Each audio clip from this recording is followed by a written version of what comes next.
Hello and welcome to another episode of Hanging Out with Me in my kitchen space. In today's episode, let's make an orange cake, and I've made the exact cake recipe in a previous video that I posted 12 months ago. You should probably check it out, and I'm also going to link it at the end of this video. Today's recipe, I have my sugar, my flour, my salt, an egg, some color just to enhance, but it's totally optional.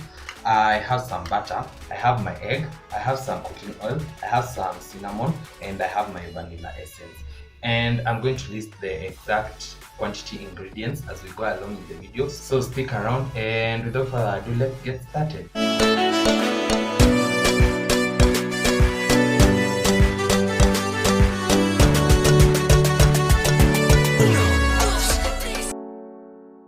We'll start off by chopping our orange, and I'm going to chop it into slightly smaller sizes before I can blend it. Okay, well, this was supposed to be a seedless orange, but I don't know why it has a few seeds here and there, but it's totally okay. You can just get rid of that and just continue with the thing. And I'll be chopping it as I add it into my jug.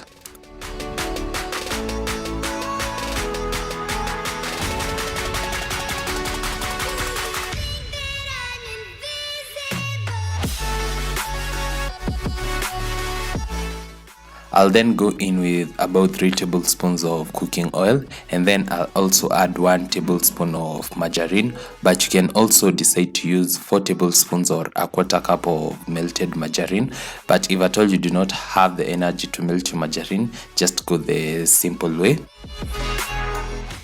Add 1 egg and half a tablespoon of vanilla and some yellow food coloring. Well, I know an orange is supposed to be orange in color, so you should add orange food color if your orange is orange in color. I've decided to add some yellow food color just because my orange is yellow in color. Then I'm going to blend this, and the longer you blend, the finer your particles become. So I'm not going to blend it for a very long time because I want a few relatively huge chunks of oranges here and there, and so I'm going to blend it for a not very long time. Then I'm going to pause it and add my sugar.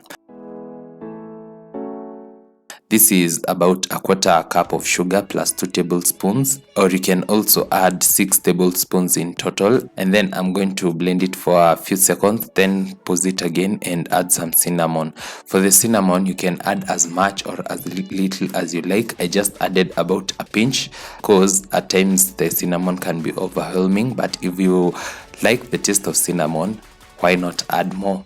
I'm going to blend it again for a couple of seconds, then pause and add my salt, and then I'm going to blend it for the final time so that my salt can be distributed in the mixture, and then our wet ingredients are ready. I'll set that aside, and then I'm going to add my flour into my container and then add this butter and mix it till everything is well combined. And you see, this is such an easy recipe. You should probably try it out, and I'm sure you're going to love it.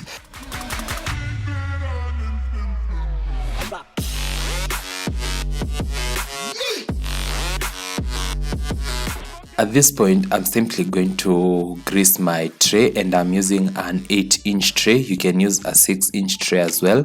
And I'm going to rub it with some cooking oil. You can also use margarine, then line it with a parchment paper. This parchment paper is very useful because it will help in the easy release of my cake, as you're going to see in a few. But if at all you do not have a parchment paper or a grease-proof paper, you can also dust your tin and add some flour. That totally works, and it's totally okay.